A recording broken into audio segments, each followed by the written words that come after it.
DSC అభ్యర్థులకు సంబంధించి call లెటర్లు వెబ్సైట్లో అందుబాటులోకి వస్తున్నాయి.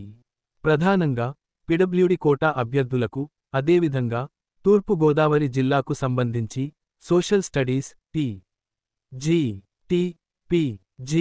టి పోస్టులకు మంచి స్కోరు సాధించిన అభ్యర్థులకు కాల్ లెటర్లు వచ్చాయి. కాల్ లెటర్లు పొందిన అభ్యర్థులందరికీ అభినందనలు. సర్టిఫికెట్ల పరిశీలన మరియు సూచనలు. కాల్ లెటర్లో సర్టిఫికెట్ల వెరిఫికేషన్కు సంబంధించిన తేదీ మరియు వేదిక వివరాలు స్పష్టంగా పేర్కొన్నారు.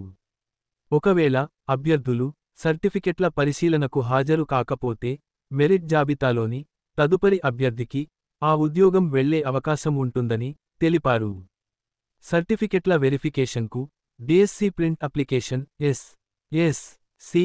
Inter, degree, PG, DEd, BEd మార్కుల మెమోలు, టెట్ స్కోర్ కార్డ్, 4వ తరగతి నుంచి 10వ తరగతి వరకు చదివినట్లు స్టడీ సర్టిఫికెట్ మరియు నివాస ధృవీకరణ పత్రం వర్తిస్తే కుల ధృవీకరణ పత్రం ఈ.డబ్ల్యూ.ఎస్.పి.హెచ్.ఎక్స్ సర్వీస్మెన్ మరియు సర్వీస్ ఎక్స్పీరియన్స్ సర్టిఫికెట్ వర్తిస్తే అవసరం.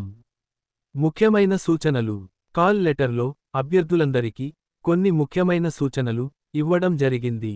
హారిజాంటల్ రిజర్వేషన్లకు సంబంధించి మహిళా అభ్యర్థులు పి.డబ్ల్యూ.డి. స్పోర్ట్స్ మరియు ఎక్స్ సర్వీస్మెన్ కోటా పోస్టులను ఏ విధంగా భర్తీ చేస్తారనేది అధికారులు ఇంకా స్పష్టత ఇవ్వలేదు. ఈ విషయంలో కన్వీనర్ స్పష్టత ఇస్తే అందరికీ ఒక క్లారిటీ వస్తుంది.